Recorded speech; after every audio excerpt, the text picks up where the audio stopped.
Hi folks, we're at week 4. This one's entitled Generosity and Justice, Helping Others in Communities. And I really think that we are now seeing full circle. Remember in week 1, we learned that God owns it all and that we should trust in God's financial plan. So I really wanted to share with you from John 3:16. For God so loved the world that he gave his only begotten Son, that we may have life everlasting. Let's just think about this for a moment. The scripture that we opened up with in chapter 1 is that we are learning that it's all God's, to trust God's financial plan for us, that we're his stewards, that he has entrusted us. And here we're learning that he so loved the world that he gave the most important gift that he had ever given to this world was his Son, and that he was willing to sacrifice that for our redemption and our reunion with him. And so this is powerful scripture that teaches us if we're made in God's image and we're made to trust in him and made to be givers because God was a giver.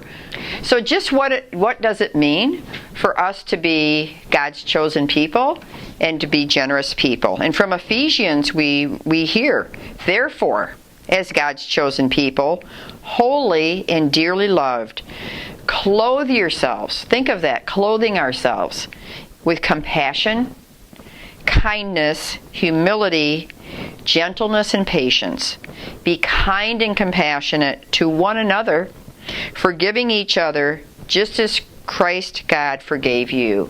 That's all about generosity. It's all about loving kindness. It's all about the heart of who we are as God's people.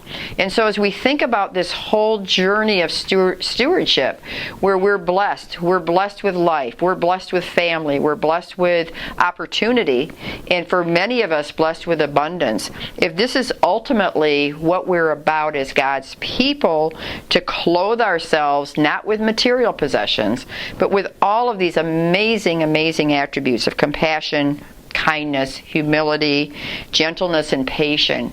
Imagine what that means to us in the way that we choose to live our lives. And so that's what this chapter is all about. And we know that God taught us that by giving to the least of us, we're giving to Jesus. And so he really taught us about how we can have a life of generosity in what we're doing. Even as we're all working on our own stewardship journeys and plans, I want us to keep in mind something, that we're blessed to be in the United States of America. Many of us are blessed with abundance. In fact, a 2019 statistic says if we earned even $33,000 a year, we were in the top 1% of wage earners globally. Think what that means. And yet God's plan has little to do with material comfort. Keeping in mind that all we possess is God's, that we're taught to be givers, and that the key question for all of us, for what purpose? And so that's what this chapter is all about, is bringing together all that you're being taught, and it's for what purpose, and thinking about our family, legacy, and generosity. We titled this book this way, purposefully. So I really hope you'll take time, although this is one of the shorter chapters. I think it's one of the most insightful ones, and ones where you can all really kind of dig deep. You've been sharing together for a few weeks now, and we hope that you will really dig deep and share what your dreams are about being a more generous person and a more generous family.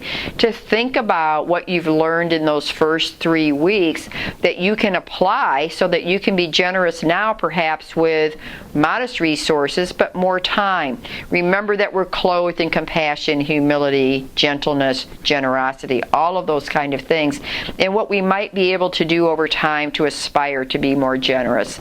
Again, there are so many wonderful stories of families who took this intentional journey for legacy and generosity, that made decisions along the way. We've had families say, you know, we took this to heart, and we decided that in 10 years after the kids are gone and the mortgage is paid off, that we want to be able to spend more time serving serving in the church, serving in our community, helping mission and charitable organizations that are doing fantastic work out there in God's name to help them with the resources that they need.